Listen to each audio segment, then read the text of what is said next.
Why is 77,000 patients are suing Big Pharma? Zantac. Ooh, shit. Okay, How does a drug sold to millions for 40 years suddenly get banned? How does Big Pharma end up with 77,000 cancer-related lawsuits and billions in settlements? Popular heartburn medicine Zantac, no longer available in the U.S. The Food and Drug Administration is asking pharmacies to stop selling all forms of that antacid immediately. This is the story of how Zantac went from being the world's most popular drug to being poison. wow. Slowly poisoning yourself. Who would have thought? Firstly, what is Zantac and what does it do? The main use for Zantac I don't think I've ever taken Zantac. Yeah, I don't think I is ever have. typically acid reflux. Acid reflux occurs after people eat certain kinds of food, like those with I always use like Pepto-Bismol if I do that, if I have acid reflux. high amounts of fat. Zantac reduces the amount of acid your stomach produces, which relieves discomfort very quickly. It also helps heartburn and similar conditions, but in truth, Zantac is just a branded name. The actual drug is called Thanks for the ranitidine. follow. The drug was created by GlaxoSmithKline fuck is your plc, name? or Glaxo, a Leganther multinational pharmaceutical Landius? company. I And don't in know. 1983, Zantac was approved for Oh, sale is it on by the followers only? I FDA. thought I turned that shit You have off. heartburn. My Your bad, bro. stomach is dripping with harsh, burning What's acid. up, bro? Which way out? Well, you can take these every few hours. Or you can take one Zantac 75. It helps prevent acid production for up to 12 hours. Glaxo advertised their new drug as the fix-all solution for all of these problems, and soon, sales exploded. Just 3 years after approval, Zantac had generated over $1 billion in revenue, and soon became the best-selling medicine in the world. But amazingly, this wasn't even the peak for Zantac. It was only available through prescription, which meant you needed to book an appointment, meet with a general practitioner, and have it prescribed to you. But in 1996, all of that changed. It was finally approved for over-the-counter use. Anyone who wanted Zantac could now have it. Glaxo's patent on ranitidine eventually expired, allowing other companies to sell their own versions. But Zantac was already a household name, which people trusted. It was bringing Glaxo billions in revenue, which attracted a different kind of buyer. In 2006, Glaxo sold the rights to sell Zantac to Boehringer, who 10 years later sold it to Sanofi, who currently owns the drug. Clearly, Zantac Damn. had made a lot of people very rich, and Yeah, apparently sounds like it. it had also helped many with heartburn and pain. It was Probably. a pharmaceutical success story, but all of this was about to change. This whole time, ranitidine had concealed a dark secret.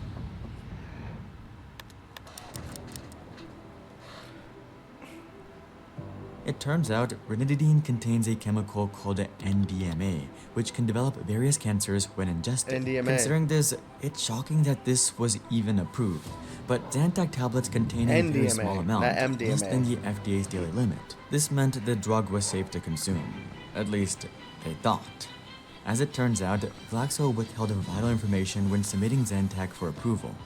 Glaxo knew when they were developing the drug before it was even approved, under certain circumstances, Zantac could form a dangerous chemical that can cause cancer in humans. But when they went to the FDA to get this drug vetted in 1982, they did not bring this up at all. Instead, they told a panel that it didn't cause cancer in mice. If they didn't tell the FDA about the risks, they certainly weren't about to warn the public either. London-based GSK, which developed Zantac in 1983, knew early on the drug could cause cancer, and sold it anyway without warnings. A study laying out the drug's risks were withheld from US regulators by GSK executives for 37 years. That's To fucked. put it bluntly, Glaxo and the other companies prioritized profits over anything else. And an uncountable amount of people had used Zantac, completely oblivious to the risks that were intentionally kept from them. So, after almost 40 years, why did everything suddenly blow up in Glaxo's face? Well, on September 9th, 2019, a pharmacy noticed something very unusual. They found high levels of NDMA in some of their Zantac stock, absurdly high levels.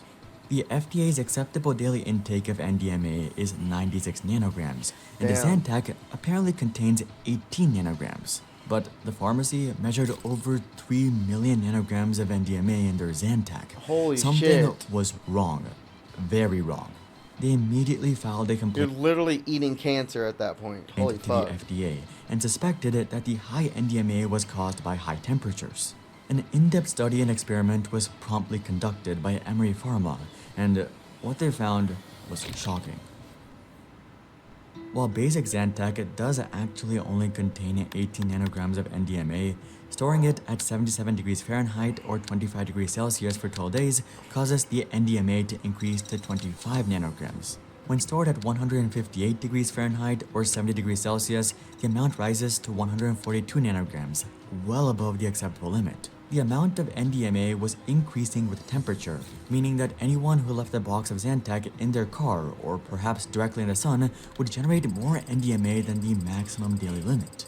Wow. Ranitidine had the acceptable amount of NDMA when produced, but that doesn't mean that it will be safe to ingest by the consumer.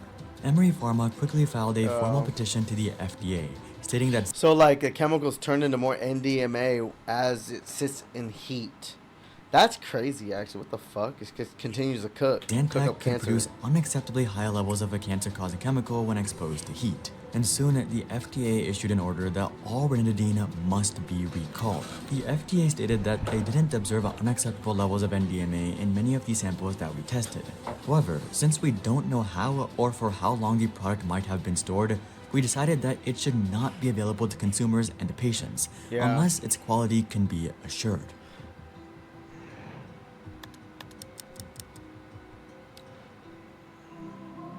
Zantac was once Glaxo's success story, but now it's Big Pharma's biggest nightmare. Millions of Zantac tablets have been recalled. Tens of thousands of customers who use Zantac to help with heartburn or acid reflux have been diagnosed with all kinds of cancer. And That's this fucked. didn't seem like a coincidence. It was the NDMA, and soon these victims began to sue these pharmaceutical companies. Yeah. Now to a CBS 4 News Health Alert, and there are new concerns about the popular heartburn drug ranitidine and the chemical linked to cancer. If you or a loved one was diagnosed with cancer after using Zantac Cancer or generic lawsuit. ranitidine for several months, call 833 Cancer lawsuit. Zantac 1 for a 100% free warm in legal here. consultation. But things weren't so easy. Glaxo and the other companies were fighting tooth and nail to avoid payouts. I bet they stated were. that the experiments used unreliable methodologies with a lack of documentation on how experiments were conducted, a lack of substantiation for analytical leaps. Then, the victims of Zantac suffered a terrible blow. In 2022, a federal judge in Florida ruled in favor of these companies, stating that the claims weren't sound. In a heartbreaking ruling, over 50,000 claims were dropped against these companies. It seemed as if these pharmaceutical giants had gotten away with murder, and companies like Pfizer were pleased with the judgment. But the fight wasn't over just yet. Over the next few years, victims continued to push their cases, but Glaxo had dodged most of them. But in July 2024, at least a little justice was served. A Delaware judge ruled in favor of the cases against the company. Glaxo attempted to appeal the decision but was denied, meaning that the cases could finally go to trial, and the floodgates opened. Suddenly, Glaxo faced 77,000 claims, and the company is expected to pay out an estimated $3 billion in compensation. Analysts also claim that the damage to the company's brand could be around $2 billion, and they aren't alone. Other producers of the drug are also under extreme heat, most notably the current owner of Zantac, Sanofi. The Delaware court approved 20,000 cases against the pharmaceutical giant, and they're expected to pay out over $100 million in settlements. It's a similar story with Pfizer, who's crazy paying as out up fuck. to $250 million to settle 10,000 lawsuits. Despite the damage they've caused and their massive payouts, these companies responded as well as you might expect. Sanofi stated that it has I bet they vigorously did. defended the Zantac litigation since the outset and will continue to do so. Victims apparently had insufficient evidence that ranitidine can cause plaintiffs' alleged cancers. The most baffling statement of all was, Sanofi is settling these cases, not because we believe the claims have any merit, but rather to avoid the expense and ongoing distraction of the litigations. No concessions of liability have been made. A response about as slimy and shady as you can get. There is zero responsibility or accountability. To Yeah. make things worse, Zantac has returned to the market, now without ranitidine, the apparent cause of all these issues. But considering the history of bad practices, would you go anywhere near this drug? I know I wouldn't. Glaxo and Sanofi will continue to make profit, but their reputation may not fully recover. Even with billions in payouts, they can't undo the damage caused by greed and negligence. One commenter said, "I was prescribed Zantac years ago.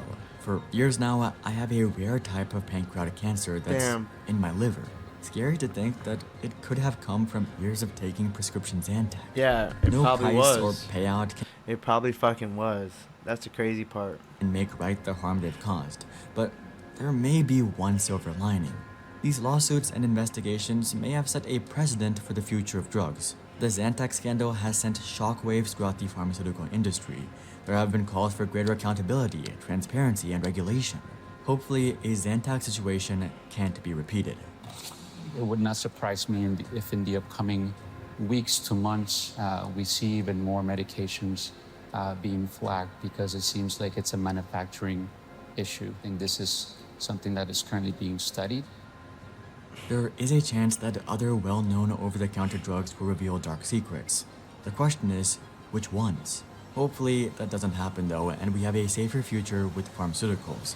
But only time will tell. Another industry that is almost as rotten as Big Pharma is Big Finance, and we're trying to change that in at least a small way with Silo, a modern place to buy bonds. With rate cuts around the corner, it may make sense to lock in high yields for the long term using bonds. Also, we're currently running a 3% deposit bonus. If that sounds interesting, link is below. But until then, I'm Hari, and I'll see you guys on the next one. That's a crazy video. Yo, that's crazy. Don't take. Hey, if you're taking Xanax, don't eat that shit, man. It's just not good for you, dog.